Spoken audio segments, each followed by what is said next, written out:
Akhirnya saya ngobrol-ngobrol sama si cewek Portugal ini, si Sarah ini. Nah, seketika saya lihat mukanya dia itu berubah, Mbak, menjadi sosok yang seram, dan dia itu wajahnya berubah menjadi kunti. Itu setahu saya wajahnya itu berubah jadi biru, kayak gimana bayi-bayi yang baru lahir biru begitu. Nah, begitu dah, cahayanya dia biru, kayak pipi semuanya biru, dan dia ada apa namanya, taringnya. Wah, ini apa ini, saya bilang. Nah, dia juga kaget lihat saya. Dia lihat saya juga berbeda. Wah, saya bilang, relax, saya bilang gitu. Kamu relax ya, kayaknya ada yang nggak beres di sini, saya bilang gitu. Relax, saya bilang. Nah,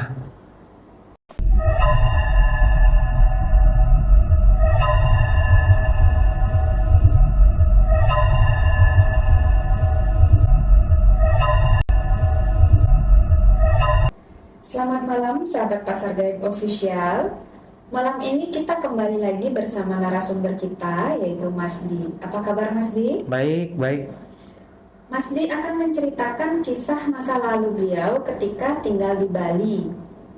Seperti yang kita tahu ya, Bali kan terkenal dengan gemerlap wisatanya. Namun juga banyak sekali menyimpan kisah-kisah mistis yang belum diekspos. Begitu kurang Ya. lebihnya Mas Di. Monggo Mas Di diceritakan bagaimana mistisnya saat jenengan bekerja di dunia pariwisata. Ya, ada dua kejadian sih, Mbak. Ada dua kejadian. Jadi ini saya bakal ceritakan di kantor saya dan di pantai ya, kejadiannya. Yang paling mencekam itu ya di pantai. Berawal mula itu saya dulunya itu bekerja sebagai security di perusahaan ya. Saya nggak sebut namanya, di perusahaan diving. Saya diterima menjadi security pada saat waktu itu, dan berjalannya waktu saya bekerja di sana, akhirnya saya disekolahkanlah sama bos saya karena bahasa saya juga lumayan lancar pada saat waktu itu. Akhirnya bos saya menyekolahkan saya menjadi dive master pada saat waktu itu. Saya training selama 6 bulan.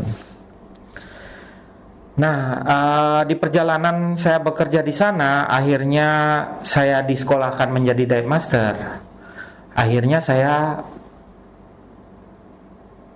bertemulah dengan sahabat saya, Kesni Sentinuo, yang berasal dari Manado. Nah, beliau pada saat waktu itu sudah menjadi dive master waktu itu. Sedangkan saya masih training pada saat waktu itu ya, masih proses training. Tapi malamnya saya kerja security, paginya itu saya diving. Mulai belajar diving selama, kalau nggak salah 6 bulan programnya untuk menjadi dive master. Tapi saya selesaikan pada saat waktu itu cuma 3 bulan. Pada saat itu sahabat saya ini, Kesni ini, sering mengajak saya keluar ke Denpasar seperti itu, karena kita di dunia bule ya. Ya, di dunia bule juga kan begitu. Jadi dia sering keluar ke Kuta waktu itu. Waktu Kuta Bali itu masih ngetop-ngetopnya tahun 2007, itu masih top-topnya waktu itu, 2007 2008. Akhirnya saya sering keluar. Nah, saya tetap tuh jadi security, jaga malam. Kadang saya keluar sama guys ini pas saya libur gitu. Nah, ada suatu kejadian ini di kantor saya. Ternyata kantor saya ini lumayan seram, Pak, tempat saya jaga. Jadi dulu saya jaga di sana nggak pernah aneh-aneh sih, maksudnya nggak pernah kejadian aneh pas awal-awal saya bekerja di sana. Nah, satu hari seketika itu saya pernah ngumpul nih sama paman saya, sama Kes nih di kantor itu. Pas malam-malam kan biasa kita ngumpul sana main gitar gitu. Paman saya bilang sama saya begini, kamu kalau di sini ingat ya bawa permen gitu, bawa permen gitu. Terus saya tanya sama paman saya, emang kenapa? Saya bilang gitu. Kenapa harus bawa permen? Emang kenapa? Saya bilang gitu. Kan orang-orang juga udah sembahyang di sini. Kalau orang Bali kan punya ada sesajennya di sana, di setiap kantor itu kan ada. Kan orang Bali seperti itu. Saya bilang sama paman saya, untuk apa? Ya karena ada penunggunya di sini, dia bilang gitu. Kamu harus ingat bawa permen kayak gitu, taruh di atas kulkas gitu. Oh, atas kulkas. Nah, itu saya berpikir, soalnya kantor itu kulkasnya itu memang di dalam ya. Jadi di pojokan tempat kulkas itu. Kok paman saya kayak ngasih saya clue gitu ya. Taruh depan di atas kulkas. Dia bilang gitu. Akhirnya saya waktu itu karena saya masih bujangan ya. Jadi otak saya itu masih sembrono lah dibilang waktu itu. Nah, saya bilang gini sama paman saya, itu jahil saya bilang tuh. Kalau emangnya siapa sih yang nunggu di sini? Ada wanita cantik, dia bilang kayak gitu. Emangnya siapa sih yang nunggu di sini dia? Aku nanya begitu. Ya ada wanita cantik, dia bilang. Terus masa cantiknya seberapa, aku bilang gitu kan. Aku tanya cantiknya seberapa gitu. Jadi kan menyepelekan. Ya menjepelekan. Cantiknya bagaimana? Wah, kalau ada wanita cantik seksi di sini saya ajak tidur. Saya bilangnya begitu. Wah, parah saya dulu waktu mulut saya juga agak gini waktu bujang itu. Akhirnya saya mengabaikan itu karena saya nggak begitu percaya dengan hal-hal seperti itu dulunya. Ini kejadian baru waktu itu aja. Terus akhirnya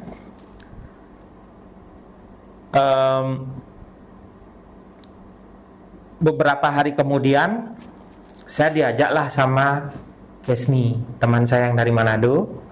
Diajaklah saya ke Denpasar.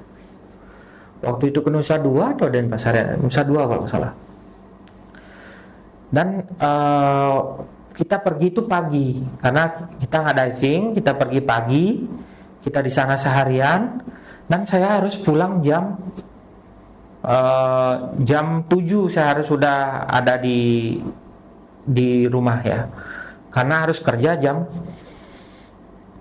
8. Shift saya security itu startnya jam 8 gitu, jam 8 malam. Shift security-nya itu jam 8 malam gitu. Saya harus pulang. Nah, saya nih ngebut nih dari Denpasar nih. Ngebut nih sama si guys nih pulang gitu. Akhirnya karena seharian naik motor. Zaman dulu itu kan belum ada punya mobil, pakai motor jauh-jauh naik gitu sekitar 2,5 jam. PP itu kan udah hampir 6 jam itu kita perjalanan kan. Nyampe rumah itu udah badan capek banget, kayak udah lesu banget saya. Akhirnya saya langsung mandi dan saya berangkatlah ke kantor. Nah, saya kerja, badan saya lesu, drop lah. Ibaratnya tenaga saya ini drop gitu. Setelah saya drop itu, nah mulailah. Kalau di kantor saya itu ada, jadi kantor saya itu bos saya nggak dikasih pakai baju security, Mbak. Karena dia bilang sama saya, kamu nggak boleh pakai baju security karena kalau dilihat tamu nggak aman. Gitu. Bos saya sistemnya seperti itu. Jadi kayak saya pernah tuh pertama awal kerja tuh mau pakai sepatu dan baju security lengkap, dia nggak ngasih. Dia bilang pakai baju biasa aja. Karena kalau pakai baju security dikira tamu nggak aman dan lain-lain seperti itu. Dan akhirnya dan bos saya ini lucunya, bos saya ini menyiapkan saya kasur buat tidur. Jadi saya nggak jaga semalaman gitu, nggak. Jadi setiap jam 12 saya tidur jam 6 udah bangun atau setengah 6 udah bangun gitu. Nah, di kantor saya itu ada di dalam tuh lumayan luas, jadi saya disediain kasur yang bisa dilipat seperti itu ya, dilipat. Akhirnya saya keluarin kasur itu pukul jam setengah 12 kalau nggak salah. Setengah 12 malam saya keluarin kasur, saya bentahin kasur, saya rebahan kan, karena saya capek banget waktu itu, udah drop tenaganya karena ke Denpasar itu. Akhirnya pada saat waktu itu, nah kejadianlah apa yang diomongin paman saya. Jadi di kantor saya ini saya tidurnya sebelah kiri ya kasurnya. Jadi kulkas itu sebelah kanan pojok, dan di depan kulkas itu ada meja bos saya kerja, meja dan komputer. Meja dan komputer. Jadi depan kulkas itu ada meja dan komputer. Jadi posisi saya tidur itu menghadap ke ke komputer itu. Jadi saya tidur begini, komputernya itu di sana, seperti itu. Jadi bantal di sini, komputernya di sana gitu. Nah, itu kejadiannya itu saya tidur, di depanin saya itu komputer. Nah, saya pertama tidur itu nggak merasakan apa-apa karena capek ya.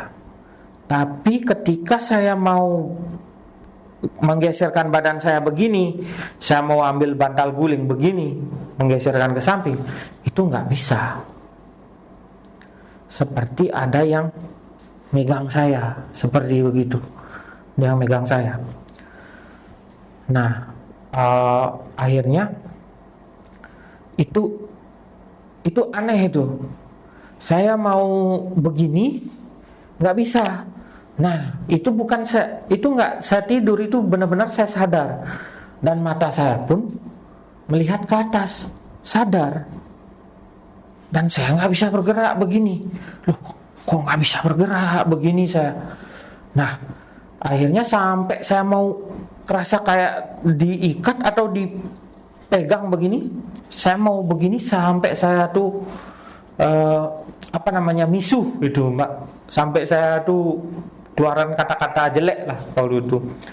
Akhirnya saya misuh, saya bisa balikkan badan saya ke kanan. Nah, kenapa ya saya bilang, saya kira saya tuh ada kejadian apa, ada penyakit apa, padahal enggak. Nah, setelah saya balik ke kanan, itu saya bisa tidur cuman 1 menit. 1 menit saya tidur begini, saya mau balikkan badan begini, juga nggak bisa begini. Mau terkunci lagi, nggak bisa begini. Loh, padahal mata saya terbuka begini, nggak bisa. Dan akhirnya setelah kejadian itu ada mungkin beberapa menit saya begitu, sampai 3 menit kok, sampai saya teriak lantang, saya teriak waktu itu. Kenapa saya nggak bisa begini? Akhirnya selama 3 menit itu saya bisa balikkan badan lagi. Nah, setelah balikkan badan itu, berarti posisinya telentang. ya telentang. Dari posisi kanan begini saya mau balik nggak bisa. Akhirnya selama 3 menit saya berusaha sampai teriak. Akhirnya bisa membalikkan badan begini lurus. Jadi saya nggak berani ke samping lagi, harus lurus, saya nggak berani. Nah, setelah kejadian itulah mbak, saya menemukan sosok Mbak Kunti. Setelah kapan maksudnya? Setelah saya membalikkan badan itu, saya terlentang begini, saya mencoba narik napas. Kenapa ya saya nggak bisa bergerak seperti itu?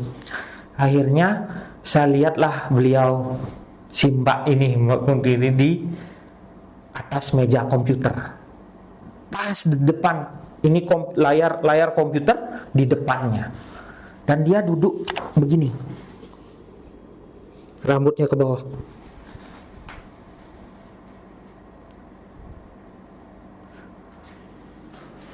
Dan dia posisinya begini, rambutnya ke bawah begini, kayak nungkruk begini di atas meja, dan itu pakaiannya putih semua, rambutnya panjang begini. Itu saya nggak lihat mukanya dia, saya cuma lihat rambutnya dia. Pada saat waktu itu Mbak, saya nggak tahu, takutnya itu udah luar biasa sampai saya nggak berani ngapain. Nah, di bawah kasur itu adalah keri ya, yang terbuat dari bambu, yang buat alang-alang di gininya itu biar nggak kena hujan masuk itu. Tirai bambu. Ya, tirai bambu. Adalah tirai bambu itu, karena itu menjadi alas kasur saya kan. Pada waktu saya lihat itu, saya udah ketakutan. Itu saya tirai bambu itu, saya gulung badan saya itu seperti mumi di dalam kasur itu. Saya nggak berani keluar begitu sampai pagi. Sampai pagi jam 6 itu saya ginian baru saya berani keluar. Dan untungnya beliau nggak mengganggu saya sampai narik kaki lah apalah, nggak, cuman gitu aja di meja komputer, rambutnya begini. Nah itu kejadian. Terus saya besoknya ceritalah sama paman saya dicari kemarin malam begini. Pertama badan saya nggak bisa bergerak gini-gini. Terus dia paman saya, tuh apa kamu bilang mau tidurin dia lagi, dia bilang. Waduh. Terus akhirnya saya nyadar bahwa setiap tempat itu ada penunggunya. Jadi besoknya itu saya lucu nih, saya bawa permen, saya taruh di atas kulkas, saya bilang jangan ganggu saya di sini ya, saya bilang gitu. Akhirnya semenjak kejadian itu saya nggak berani ngomong aneh-aneh di kantor itu. Dan memang di kantor saya itu di sebelahnya itu kan ada kolam renang besar buat diving ya, untuk open water biasanya, yang newbie untuk divers itu, untuk yang mau paling awal mau belajar diving itu biasanya mereka melalui tahapannya di kolam renang dulu, diajarkan teori baru ke pantai gitu. Pernah ada kejadian di kolam itu atau bagaimana? Setahu saya, kenapa saya bilang kantor saya itu seram, karena nggak tahu ya dulu. Jadi waktu sebelum kolam itu dibuat, saya udah kerja di sana.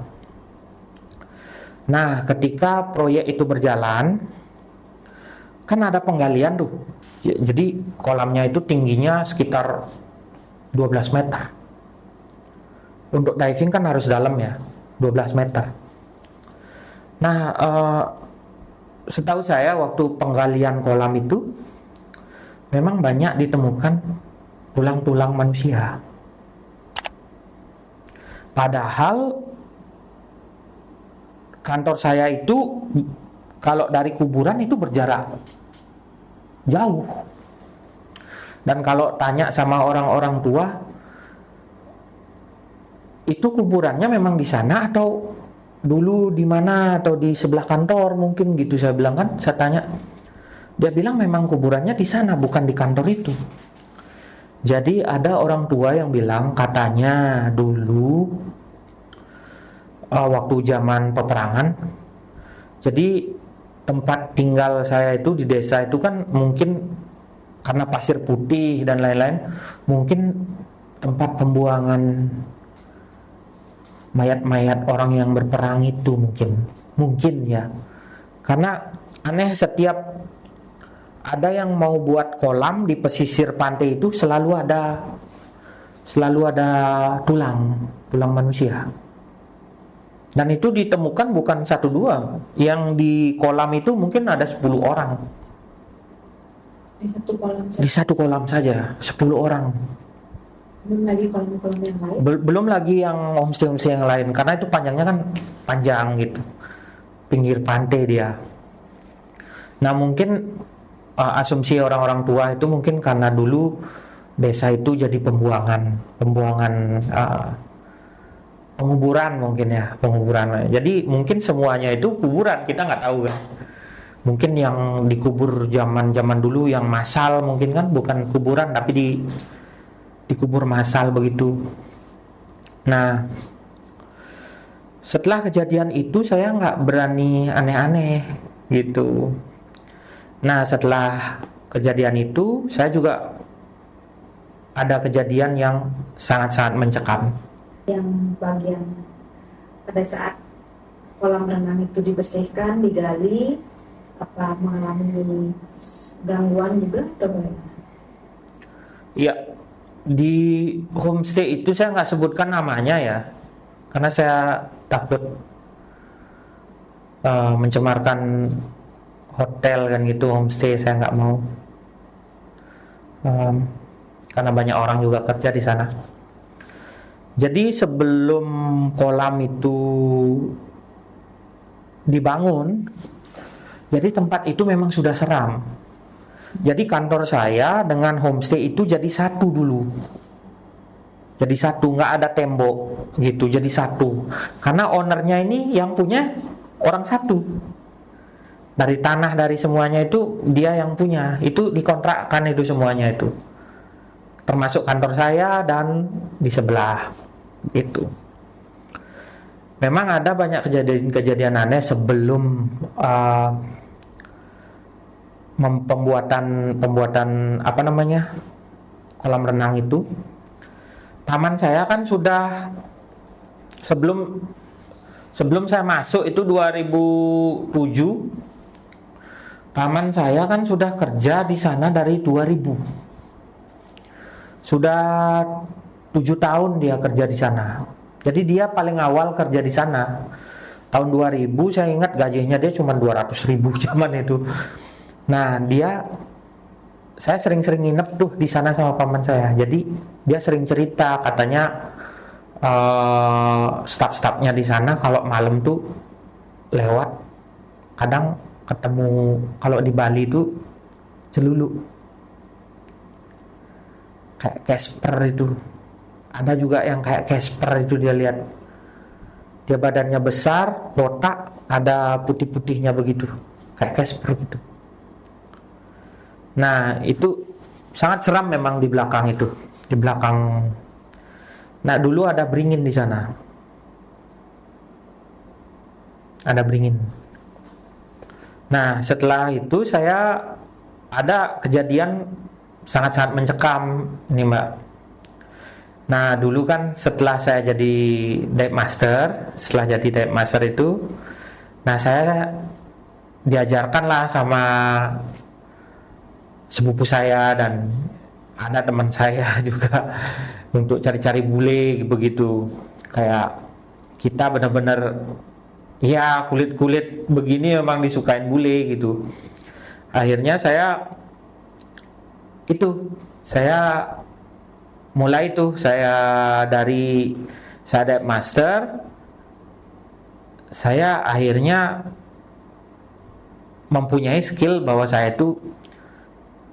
juga seorang penyanyi gitu. Ada teman saya namanya Nengah itu, dia seorang gitaris, dan saya nggak sadar di awal itu pertama kita duduk-duduk main-main musik gitu.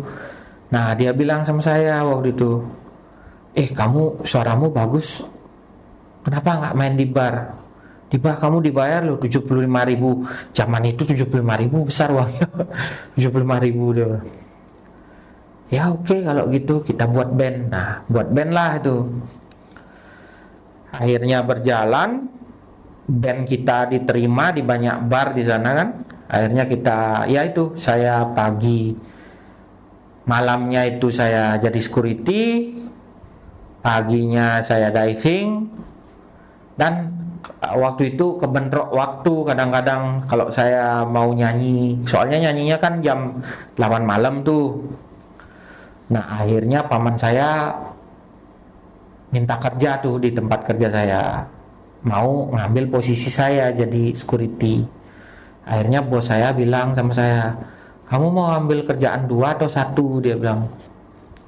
Saya bilang, iya 1 aja lah pak, nggak apa-apa, kasih paman saya yang nggak punya kerjaan juga, saya bilang gitu. Akhirnya saya free itu malam, bisa keluar gitu. Nah mulailah saya meniti karir untuk menyanyi itu, nyanyi di bar, jadi vokalis itu. Ada mungkin 4 bar saya nyanyi di sana, termasuk di Candidase juga.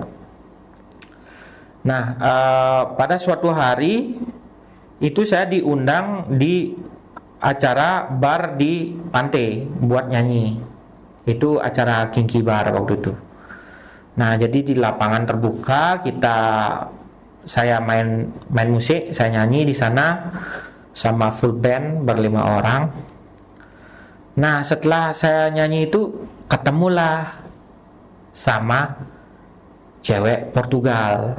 Saya ketemu sama cewek Portugal tuh gitu. Ceweknya cantik, dia kecil gitu. Maksudnya dia orang Portugal. Namanya kalau nggak salah Sarah Busaglo, kalau salah namanya dia. Nah Sarah ini namanya Sarah Busaglo. Nah Sarah ini asli Portugal dia. Nah saya ketemu dia curi-curi pandang tuh waktu itu, dan dia deketin saya waktu itu. Akhirnya kita ngobrol. Akhirnya sampai jam 12 saya pindahlah sama dia di Blue Lagoon Beach namanya. Di Blue Lagoon Beach. Tempatnya agak sunyi di sana, tapi memang ada bean beds. Jadi kayak masih, kalau malam memang ditutup di sana gitu. Saya ke sana. Nah, saya ngobrol-ngobrol tuh sama dia, ngobrol-ngobrol di sana, pokoknya nyambung lah pada malam itu. Saya ngobrol-ngobrol.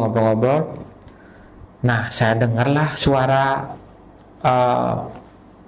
bunyi genta itu. Kayak apa namanya? Soalnya Blue Lagoon ini deket pura besar di atas gitu. Saya dengarlah bunyi genta itu malam-malam itu. Saya begini, siapa yang bunyiin genta di sini malam-malam, saya bilang. Apa mungkin ada orang sembahyang gitu saya di atas, saya berpikir seperti itu kan. Nah, akhirnya saya ngobrol sama si cewek Portugal ini, si Sarah ini. Nah, seketika saya lihat mukanya dia itu berubah, Mbak, menjadi sosok yang seram, dan dia itu wajahnya berubah menjadi kunti. Itu setahu saya wajahnya itu berubah jadi biru, kayak gimana bayi yang baru lahir biru begitu. Nah begitu dah, cahayanya dia biru, kayak pipi semuanya biru, dan dia ada apa namanya, taringnya. Wah, ini apa ini, saya bilang. Nah dia juga kaget lihat saya. Dia lihat saya juga berbeda. Wah, saya bilang, relax, saya bilang gitu. Kamu relax ya, kayaknya ada yang nggak beres di sini, saya bilang gitu. Relax, saya bilang. Nah, saya udah mencoba untuk tenang, tapi tetap saya lihat itu, dia juga lihat saya berbeda. Dia bilang, I see you different, it's like ghost, kayak hantu, dia bilang gitu. Nah, saya akhirnya lari dari lokasi itu. Karena ada perjalanan saya pulang itu ada melewati tangga yang tinggi. Jadi kalau mau ke Blue Lagoon itu harus naik tangga dulu, turun begini, tangganya lumayan tinggi. Saya lari itu berdua sampai begini berbirit-birit saya berdua itu. Dan anehnya itu saya di perjalanan itu masih lihat dia seperti itu. Sampailah saya turun ke desa, sampai saya turun ke desa sama dia. Dan saya masih lihat dia seperti itu. Dan dia juga melihat saya aneh. Pokoknya intinya ini kita berdua ini apa mata kita yang disulap saya juga nggak ngerti. Saya lihat dia hantu, dia juga melihat saya hantu. Seperti itu. Akhirnya saya setibanya saya di desa, itu saya ada seperti gazebo, tempat orang duduk-duduk di sana, di depan pantai, di desa saya tuh. Akhirnya saya duduk di gazebo, menenangkan diri sama dia, menenangkan diri. Akhirnya saya lihat dia juga nggak berubah. Kadang hilang, kadang dia lagi balik wajahnya seperti itu. Akhirnya saya decide, wah ini kita harus ruap air laut kayaknya ini, saya bilang. Akhirnya saya sama dia decide untuk ambil air laut, cuci muka dan cuci kepala. Nah, saya bilanglah di pantai, saya minta obat biar saya bersih, saya bilang gitu. Akhirnya setelah saya ruap itu dan cuci kepala, itu hilang dia, Pak. Hilang dia. Dan itu kenangan saya paling seram itu. Soalnya saya tuh lama itu di kejar-kejaran sama dia. Hilang sosok hantunya, apa temannya hilang? Enggak, temannya enggak hilang. Sosok tadi kan seperti wajahnya itu disulap. Saya lihat dia hantu, dia juga lihat saya hantu. Seperti itu. Setelah saya ruap basuh muka, basuh kepala, itu hilang dia. Jadi saya melihat dia normal aja waktu itu. Akhirnya dari kejadian itu sampai jam 2 pagi saya decide lah untuk pulang. Dia pulang, saya pulang pada saat malam itu. Karena kejadiannya udah aneh itu. Kok bisa saya lihat dia hantu dan dia lihat saya juga hantu begitu. Dari kisah jenengan kira-kira apa yang bisa kita ambil hikmahnya terkait dengan Pulau Bali? Saya lama tinggal di Bali ya, jadi Bali itu pulau yang sakral, menurut saya sakral. Jadi nggak bisa kita sembarangan ke sesuatu tempat yang kita nggak tahu, dan itu di jam-jam yang midnight, jam 12 malam pokoknya lah gitu. Jadi di Bali saya masih mempercayai kayak kita harus respect itu bahwa malam itu dunianya mereka. Berarti Hari raya gitu. Itu aja sih, Mbak.